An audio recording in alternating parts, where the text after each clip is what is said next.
Bienvenue dans cette nouvelle vidéo. Aujourd'hui, on va aller à l'encontre de Maxime Douillard, entrepreneur et investisseur breton. Et toujours cette vue en fait qui est incroyable, qui est investi dans une tiny house, dans un terrain situé à Trestel, dans les Côtes-d'Armor en Bretagne. Et chaque marche, c'est un espace de rangement pour vraiment tout optimiser. La chambre du couple qui a perdu au Shifumi. Voilà. À chaque fois que je design un logement, le mot d'ordre c'est l'ergonomie. Donc voilà, c'est des petites choses, des petits détails qui font la différence. On va aller voir tout de suite à quoi ça ressemble. On va faire un petit home tour, ou je dirais même tiny tour. Et après, on va lui poser quelques questions pour savoir exactement comment ça fonctionne son business model. Est-ce que c'est rentable d'avoir une tiny house? Et là, depuis tout à l'heure, je te parle et je vois des gens faire de la planche à voile, du kitesurf et tout ça. C'est le paradis.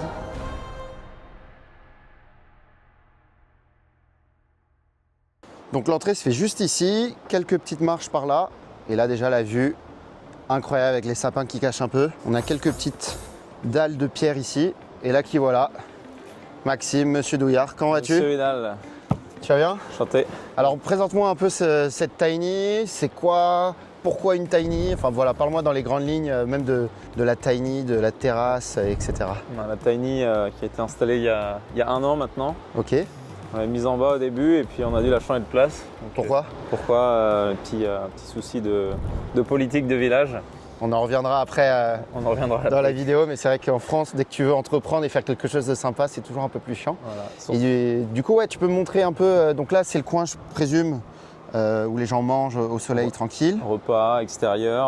On a fait une terrasse qui finalement est même plus grande que la tiny, parce que bon, les tiny house, de par leur nom, c'est optimisé, c'est très bien fait, mais on vit autant dehors que dedans. Du coup, l'intérêt, c'est d'avoir cet espace où on peut dîner, où on peut prendre l'apéro, où on peut se reposer, on peut bronzer, avec la petite cerise sur le gâteau que je te montrerai tout à l'heure, qui fait très plaisir. Bon, la vue, évidemment, qui est un atout incontestable. En plus, il y a du vent aujourd'hui, il y a plein de surfeurs, de windsurfers, du wingfoil, enfin il y a vraiment toutes les activités possibles et inimaginables. C'est incroyable. Un plan d'eau de jeu. Exactement, ouais. Donc là c'est la tiny. La terrasse, ça a été galère à la faire? Ça a été galère, non, on s'en est bien sorti. Il y a toujours des problématiques, mais voilà, on l'a élevé sur parpaing, on l'a calé. Il fallait avoir un sol déjà droit pour pouvoir le faire. C'est-à-dire que voilà, ici aujourd'hui, on a le sentiment que c'est plat. La petite colline, comme on l'appelle, venait directement derrière nous. Donc on a enlevé plus d'1,50 m d'auteur. Toute cette partie-là, du coup, ça a été enlevé. Voilà. Comment ça a été enlevé? À la pelle, à la main? À la mini-pelle. À la mini-pelle, putain, imagine à la main. Il nous faudrait une armée pour enlever ça à la main. Ce petit coin feu là, il est sympa. Je sais que quand tu vois les vidéos à l'américaine, ils mettent toujours dans les présentations des Airbnb un petit coin feu. Et j'en suis sûr que ça doit être hyper visuel lorsque tu mets une annonce et que tu mets ça. C'est vrai que ça plaît beaucoup. Le petit stock de bois juste en dessous est souvent épuisé. Et puis, tu vois, c'est pourtant assez simple à faire. Hein. Des ouvertures de partout sur la tiny. En fait, c'est vraiment miser sur l'extérieur. Et en effet, là, c'est un bon investissement parce que vraiment, l'extérieur, il est magnifique. Tu as une vue de fou, tu as la vue sur la mer de partout. Ouais. Tu es orienté comment ici? On a l'est qui est par là-bas, le nord qui est par ici et l'ouest qui est par là-bas. Donc pas de coucher de soleil, mais le lever du soleil. Voilà, c'est ça exactement. Le lever de soleil et puis un ensoleillement qui est assez bon sur la journée. Bon là, on s'approche des jours d'hiver. Donc, on est début octobre, que vous ayez un peu de contexte. Et il fait quand même très beau. Regardez le soleil. On a de la chance. Voilà, il fait beau en Bretagne, même si certains disent qu'il ne fait pas tout le temps beau. Et donc tu vois, la tiny, je l'ai fait venir de Pologne. J'ai vu ça parce que regarde sur la plaque, on voit PL en effet. Et pourquoi Pologne et pas France ou ailleurs? Il y a une dynamique économique derrière ça. Ils proposaient une réactivité assez bonne en termes de construction. Entre le moment de signature finale et puis la sortie d'entrepôt de la tiny, il fallait compter 3 mois, 3 mois et demi. Okay. Moi, ils m'ont donné des modèles existants. Je fais pas mal de modifications, notamment sur les ouvertures que tu soulignais, parce que le but, c'est pouvoir profiter de cette vue. Ouais, d'avoir une vue, peu importe où tu es, de pouvoir regarder dehors. Quoi. Ouais, exactement. Et c'est compétitif sur les prix et puis la qualité au rendez-vous. Donc là, si je veux acheter une tiny, tu me conseilles vraiment d'aller voir des personnes en Pologne en termes de rapport qualité-prix et réactivité? Ouais, après, on essaye quand même de faire travailler la France et les artisans français. Donc, faut pas négliger ces aspects-là. Regardez autour de vous avant. Et puis derrière, si jamais vous ne trouvez pas chaussures à votre pied, vous pouvez regarder en Europe, à l'étranger. Ouais. Après, il faut aussi prendre en compte qu'il y a un coût de livraison, plus de 3 500 €. Donc c'est à considérer dans la balance. Et comment tu l'as déplacé de la route qui est juste derrière cette haie à ici? Grutage. Ok, ça coûte combien? C'est compliqué? Comment ça marche? Là, on doit l'enlever là d'ici un mois. Donc là, c'est le petit spoiler. Mais on avait utilisé une grille de 100 tonnes pour la mettre en bas là-bas. Ok. Parce qu'il y avait un dévers important et une distance importante. Du coup, on a réutilisé la même grue pour la ramener ici. Donc là, on est sur des grutages à 3-4 000 € pièce. Donc ça fait un petit billet. Là, pour l'amener de la rue à ici, on va plutôt utiliser, je pense, soit une 60, soit une 80 tonnes. Donc Okay. déjà, le coût de mobilisation est plus faible. Donc on va peut-être diviser le prix par, peut-être pas par deux, mais 30 à 40% de moins, quoi. Ouais, c'est déjà énorme. Voilà, donc c'est toujours ça de prix. Au niveau de l'élec et des évacuations d'eau, comment tu as fait du coup? On s'est raccordé sur la maison, ça c'était le petit plus, notre petit avantage, c'est que c'était La déjà maison qui existant. est juste ici, qui Ouais. faisait partie du terrain, enfin Ouais. c'était surtout la maison que tu avais achetée et Moi, il y avait ce terrain-là. J'ai acheté la maison pour le terrain, enfin le terrain pour la maison, l'ensemble finalement. La tiny, elle a été mise là, le but c'était de pouvoir l'utiliser, l'habiter le temps des travaux qui n'ont toujours pas démarré. On se Ouais, rend parce que compte, comme vous pouvez le voir, il y a un peu de boulot sur cette maison, mais elle a un potentiel de fou avec la vue de l'autre côté. Bon, on fera une autre vidéo, je pense, pour la Ouais. présenter, parce que Ouais. là, il y a On va un travail de présenter le dingue. Bah, tu me montres à l'intérieur à quoi ça ressemble? Allez, on y va. Ah, il y a un Tac. soleil là, ça fait plaisir. Et toujours cette vue en fait qui est incroyable. On a passé des étés sur le jacuzzi ici avec la vue comme ça, c'était incroyable. Tac. Là, on a des locataires qui sont partis ce matin. Voilà. Ok. Donc elle est sur Airbnb, elle tourne bien sur Airbnb. Ouais, c'est pépite. Ouah, le calme quand tu fermes la porte déjà, c'est bien insonorisé. extraordinaire. Donc comment c'est optimisé? Donc là, ce que je comprends, c'est, enfin, tu peux me faire un petit home tour. On va y aller. Donc, faut savoir que voilà, il y a, je crois, 18 mètres carrés au sol et un peu plus avec les mezzanines. Ok. Elle fait 7 mètres sur 2,50 de large, ce qui fait que chaque espace compte. Bon, moi, j'aime bien avoir une bonne cuisine dans mes logements parce que c'est agréable de pouvoir voilà, se faire à manger, avoir le four pour faire un peu des gâteaux, ce qu'on veut. La hotte pour éviter les mauvaises odeurs parce que dans ces espaces-là, ça prend vite de la place. Donc la petite cuisine, il y a même un lave-vaisselle finalement. Bon, là, Ouais, tu vois, c'est bien optimisé. Hein. la porte a été arrachée, donc on va la réparer. Et le frigo aussi, hop, tu vois qu'il y a même. En fait, C'est un grand frigo, hein, c'est pas un tout petit frigo. Plus Et grand. congélo aussi. Exactement.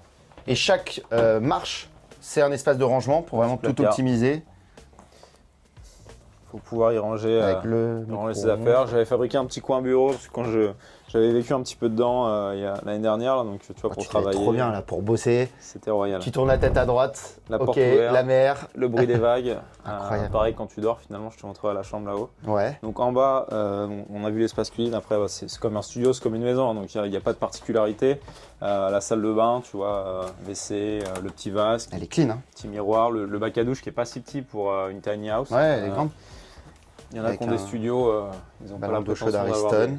des bacs à douche aussi Au grands. niveau des évacs, ça va pour tout ce qui est les grosses commissions et tout ça. Il n'y a pas de problème de plomberie, etc. C'est du 110, donc Parfait. on n'a pas de souci. C'est clean, hein. Évacuation d'une maison finalement. Très bien foutu et bien optimisé. Et en fait, t'as pas besoin de plus hein, au final. C'est très confort. Et toujours la vue, tu peux te doucher et bam, Voilà. la petite vue. C'est la ligne directrice Ah, vraiment. de cette Partout, tiny house. des ouvertures. Ça sera aussi l'objectif sur Sur la maison. Évidemment. C'est vraiment tout sur les ouvertures. Et c'est marrant parce qu'en Bretagne, souvent, les anciennes maisons, c'était tout fermé. Ouais. Et là, notre génération, c'est vraiment que des ouvertures.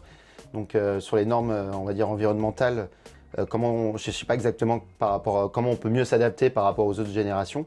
Mais c'est vrai qu'on a fait tellement de progrès que maintenant, tu peux quand même faire des ouvertures et quand même ne pas Ouais, perdre ouais. autant d'énergie que ça. On recourt au triple vitrage quand c'est nécessaire déjà. C'est et ça. Déjà, on gagne pas mal. Donc ensuite, Bon, là, je vois te une montre chambre en bas, voilà, la petite le chambre, terrier.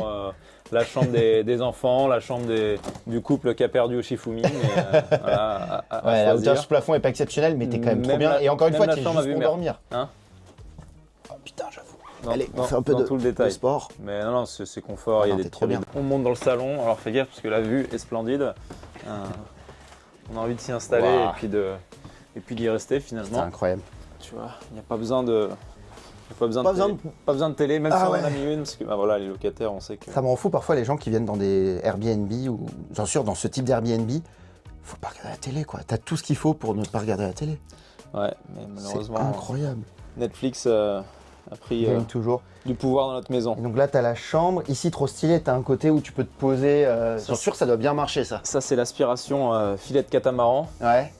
Puis c'est juste bien, c'est le petit endroit de chill. Tu vas aller bouquiner, tu te poses là. Ça tient bien ou pas? Parce C'est que parfois, c'est familier. beau, mais. C'est solide. Bon, ils ont mis une limite de poids à 80, mais je suis sûr qu'on peut tricher un peu.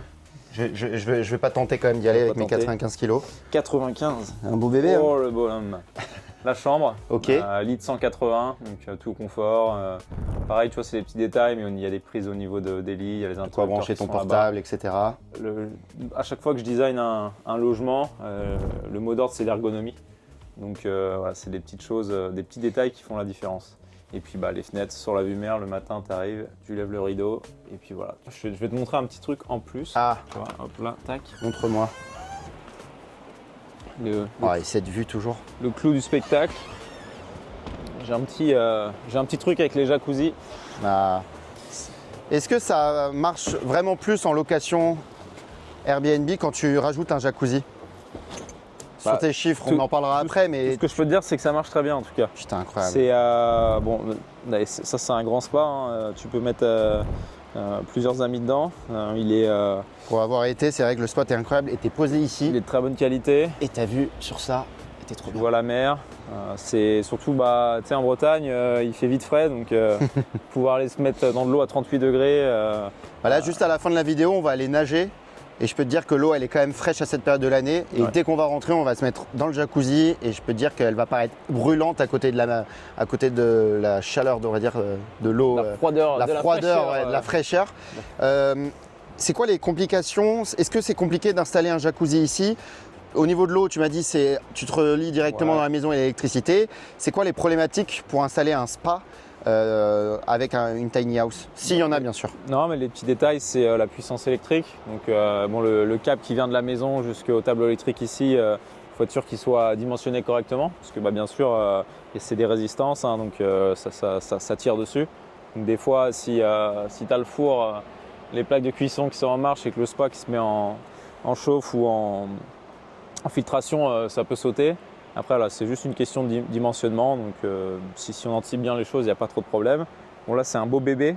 Ouais, il est Savoir gros. qu'il- il était mis en bas aussi, là-bas.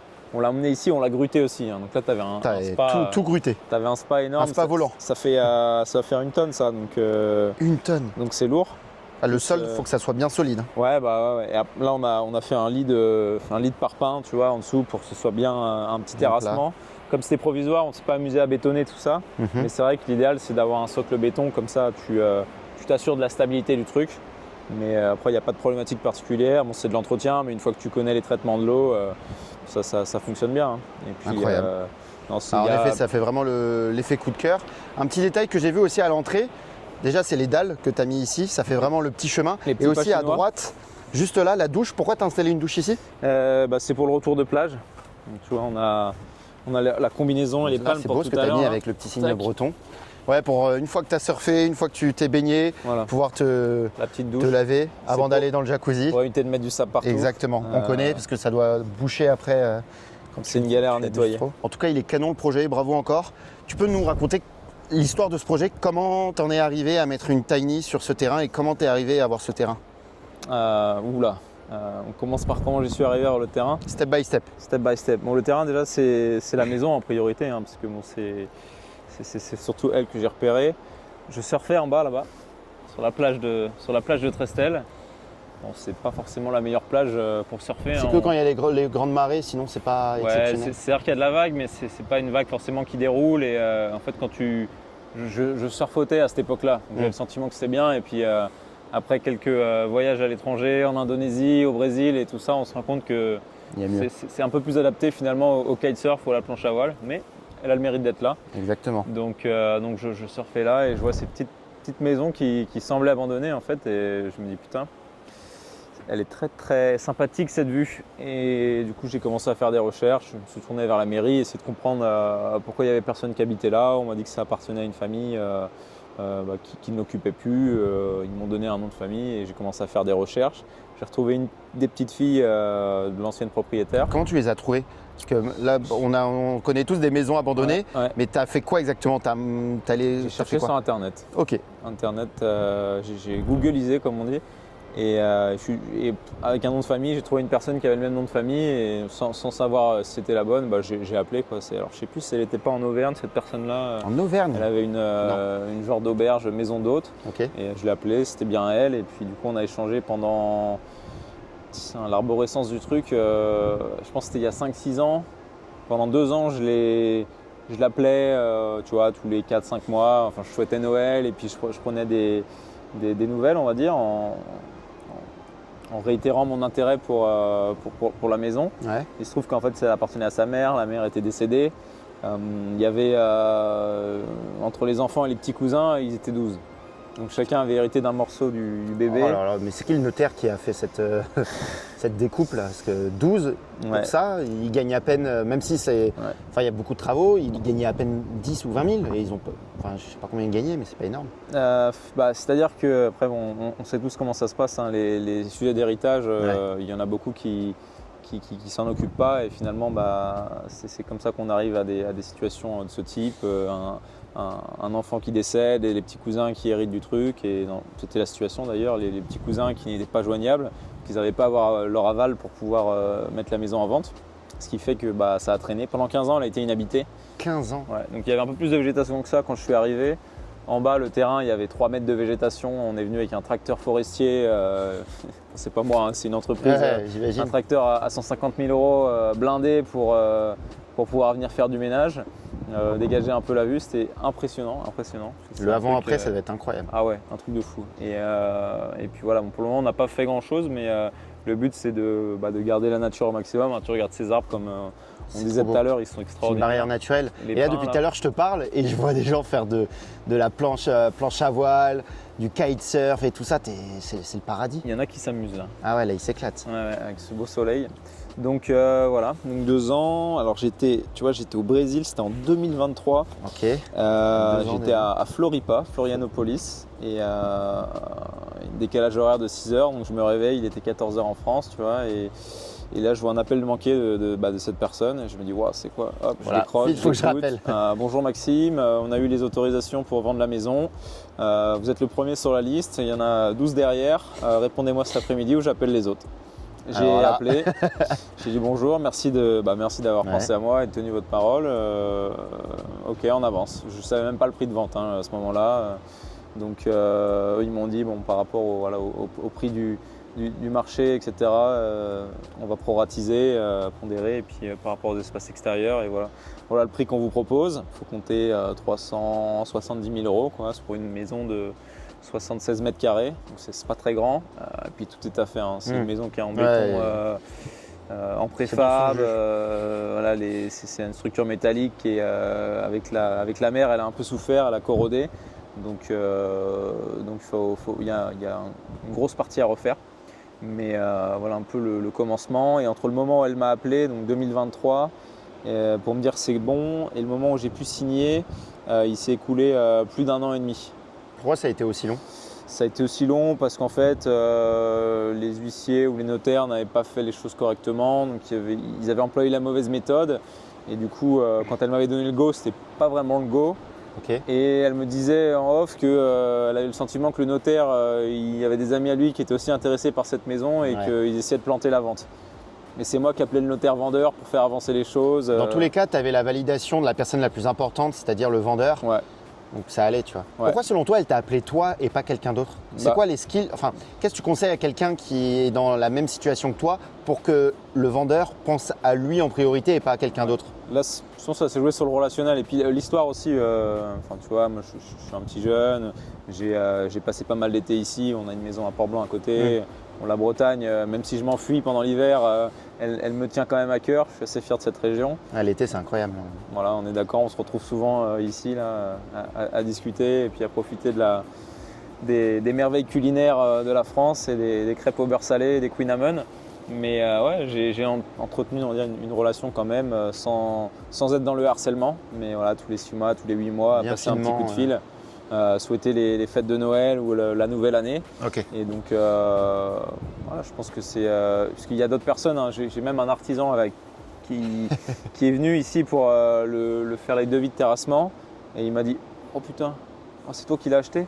Pendant 8 ans, je suis passé devant la maison et j'ai déposé des lettres dans la boîte aux lettres en leur disant que j'étais intéressé par l'acquisition. Ça se joue à peu parfois. Tu vois, donc non, il y avait du monde au portillon, mais c'est quand même de la persévérance. Parce qu'entre le moment où j'ai signé définitivement la maison et le moment où je l'avais repéré, il s'est déroulé 5 ans. Putain.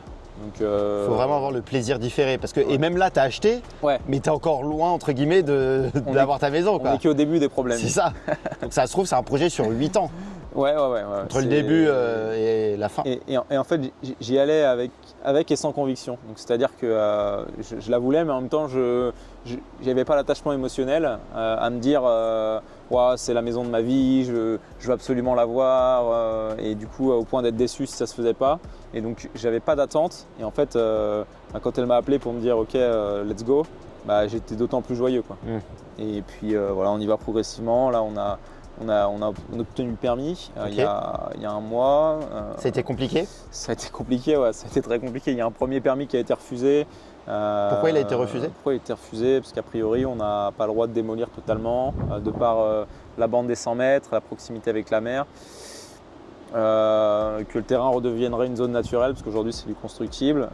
J'ai eu différents sauts de clanche, parce que autant la mairie que l'urbanisme me disaient que c'était possible de le faire, donc ils m'ont dit oui, et puis après ils m'ont dit non. Je me demande si, de par le fait que j'ai loué la tiny house, ils n'ont pas un petit peu voulu me mettre des bâtons dans les roues. Je l'ai mise à louer parce qu'en fait ils m'avaient dit oui pour en bas, et en fait quand je l'ai mise en bas ils m'ont dit non, et du coup j'ai dû la remonter là. Donc à un moment je me suis dit il va falloir rembourser les grutages parce que, pourquoi ils ont dit non selon toi ? T'as des voisins qui étaient jaloux parce qu'en soi tu déranges personne. Non, tu déranges personne. Il faut savoir que le bout de terrain naturel en bas c'est une zone archéologique. Me demande pas pourquoi, parce que a priori j'ai pas trouvé de trésor ou d'os de dinosaures. Pas encore en tout cas. Mais je suis pour la préservation des espaces. Je pense qu'on peut remercier d'ailleurs la France de ce point de vue-là. C'est sûr. On garde des morceaux de côte qui sont super sauvages. Surtout Nord-Bretagne. Ici, Crozon aussi, dans le Finistère. Pour ceux qui ne connaissent pas, allez-y, c'est magnifique. Et c'est vrai qu'on voit certains pays tels que l'Espagne ou la Grèce ou autres qui ont pu être déchirés par du béton. Donc voilà, on ne va pas se plaindre. Mais c'est vrai que des fois, il y a des règles qui sont un peu absurdes. Je l'avais gruté en plein milieu de l'été, ça avait fait du bruit dans le village, c'était parti sur les réseaux sociaux, tout ça. Ah ouais, carrément ? Ouais, sur Facebook. Sur Facebook, je présume, un truc de boomer un peu. Voilà, je suis pas allé regarder parce que ça sert à rien de se faire du mal. Mais voilà, donc après il a fallu faire un peu de politique. C'est ça qui est chiant en IMO, j'ai l'impression que dès que c'est local et que tu veux faire des beaux projets, tu es obligé en fait d'être politisé ou faire de la politique au final. Des serrages de main, bonjour. Le plus discret possible, ou alors d'être dans les petits papiers. Après, c'est des choses qu'on apprend avec le temps, et en fait, tu te rends compte que tu fais pas ce que tu veux. Même si techniquement, parfois tu as raison, il y a des règles à respecter, et au-delà des règles écrites, il y a les règles en fait, il y a le voisin derrière, là, lui il s'est plaint parce qu'il n'avait pas eu le droit d'avoir son Velux. Après, t'as des aléas que tu peux pas contrôler. En réalité, pourquoi il a pas le droit de mettre un Velux ? Parce qu'il est dans une zone naturelle. Mais en soi, il fait chier personne avec son Velux. Il y a des choses en France, il y a des règles qui sont très intelligentes, et il y a des règles qui ont été créées par des mecs qui sont dans leur bureau c'est vraiment ça. Et en fait, qui n'ont aucune idée de ce qu'ils font, quoi. Donc voilà un petit peu la situation. Et donc là, la tiny house, je dois l'enlever là d'ici un mois, donc le 4 novembre. Pour s'assurer que il ne pose pas de soucis avec le permis. Je lui avais donné ma parole comme quoi je l'enlèverais. Et mieux vaut enlever une tiny et être sûr d'avoir une belle maison après que l'inverse. Exactement. Et c'est quoi le résultat sur les chiffres ? Du coup, tu l'as eu pendant 1 an, cette tiny house. Tu l'as toujours mis sur Airbnb, sur Booking. Tu peux me parler dans les grandes lignes de exclusivement Airbnb, exclusivement Airbnb et Booking. Je ne me suis même pas embêté avec la location en direct, parce qu'après c'est des déclarations en plus et tout ce qui va avec.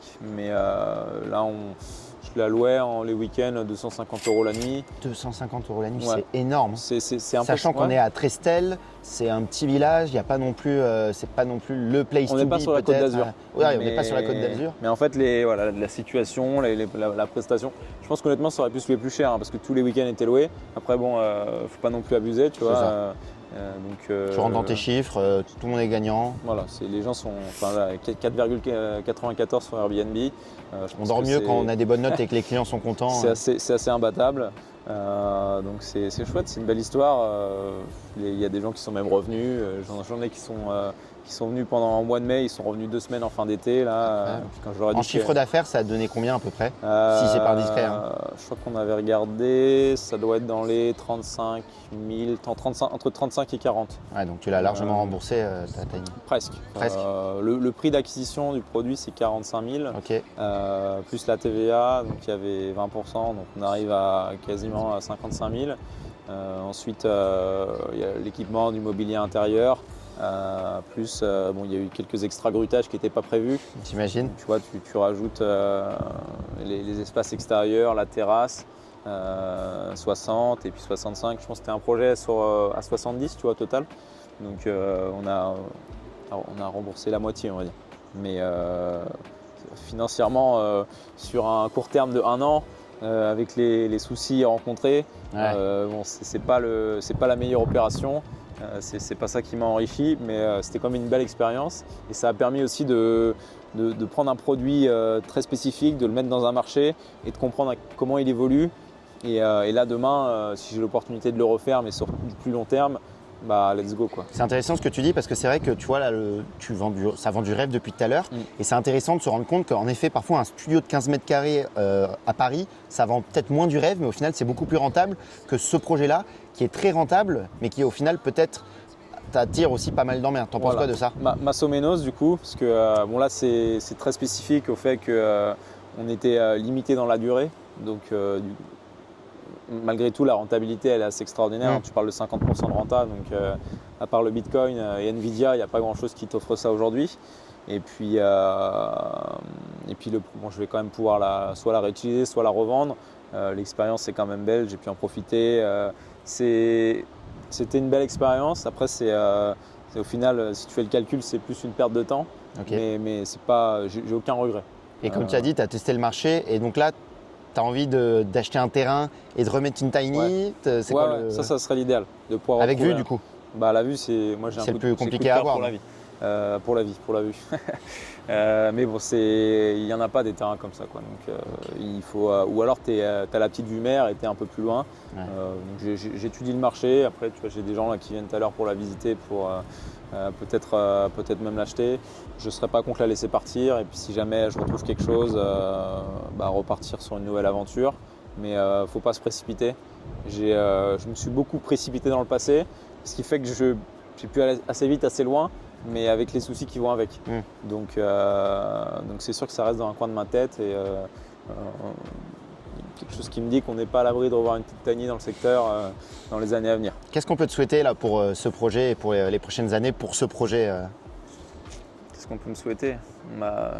De claquer des doigts et puis d'avancer dans le temps. Parce que je sais que ça va pas être de tout repos. Hiro Nakamura. J'ai jamais fait de construction aujourd'hui. J'ai fait de la rénovation, du second œuvre. Donc tout ce qui est élect, plomberie, placo, isolation, changement de menuiserie, faire des ouvertures dans la charpente ou autre, je connais. Mais on se rend compte que la construction c'est autre chose et il y a plein de spécificités, de réglementation quand tu fais du neuf. C'est bien, ça t'apprend des nouvelles choses, mais ça fait aussi des maux de tête supplémentaires. Mais non, on peut me souhaiter que le projet se déroule dans les temps et qu'on puisse faire une petite pépite encore une fois, avec un lieu de vie, de convivialité, d'ergonomie, et puis qu'on se revoit dans 2 ans pour pouvoir autour d'un verre avec la apprécier piscine la à vue débordement sur la terrasse de la maison. Trop cool. Merci beaucoup Maxime, en tout cas je te le souhaite. Je t'inviterai un de ces 4 aussi sur le podcast Le Game Plan parce que voilà, là on a parlé de ce projet-là, mais c'est intéressant et ça peut être inspirant pour d'autres personnes qui viennent de Bretagne ou même d'ailleurs ton parcours sur un long format, je pense 1h30, 2h pour vraiment tout réappuyer point par point. Et là je te propose que il y a la visite là pour la Tiny de 2 personnes, mais après qu'on aille directement se baigner un peu. Et après faire un petit tour dans le jacuzzi.